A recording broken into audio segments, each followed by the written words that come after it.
Қайырлы күн достар. Бүгін сіздермен керемет осындай сметанник пирогының жасалу жолымен бөлісетін боламын. Өзім үнемі заказға пісіретін 100% тексерілген рецепт. Алдымен бөлме температурасында тұрған сары майымызды онымен қопсытқышты електен өткізіп алып араластырып шығасыздар. Үстіне 2 ас қасық қаймақ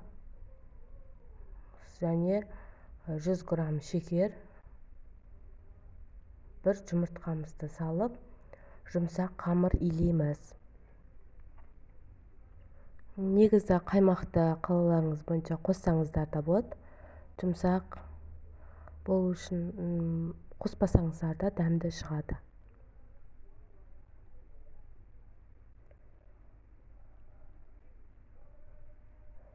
Қамырымызды біріктіріп, илеп болғаннан кейін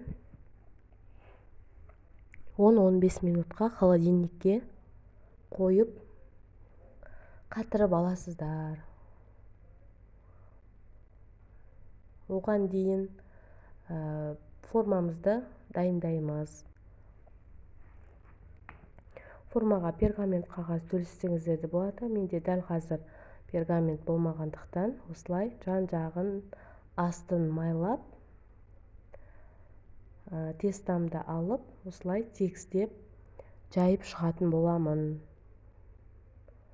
Бұның дайындалатын начинкасы сұйық болғандықтан айналасына астырып, көптеу қылып жая берсеңіздер дұрыс.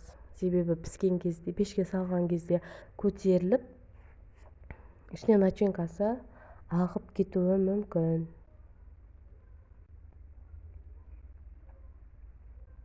Міне мен қалған қамырларды осылай айналасына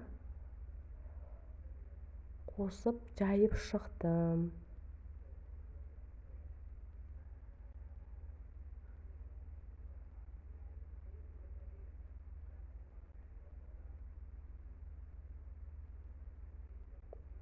Осылай тегістеп, жақсылап жайып алғаннан кейін шанышқының көмегімен жақсы пісу үшін астын және жан-жағын аздап тесіп шықсаңыздар болады.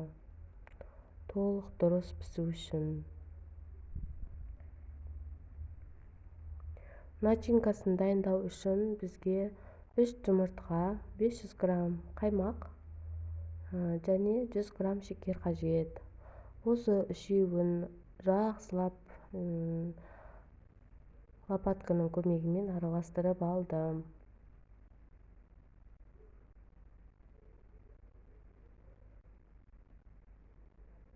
Араластырып болғаннан кейін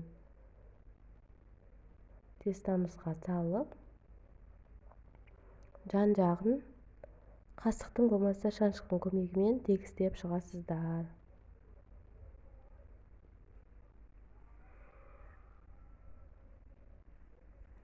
Бетіне қалауларыңыз бойынша свежий ягодымен болмаса замороженный ягодымен әсемдесеңіздер болады. Мен қатырылған малинаны қолдандым.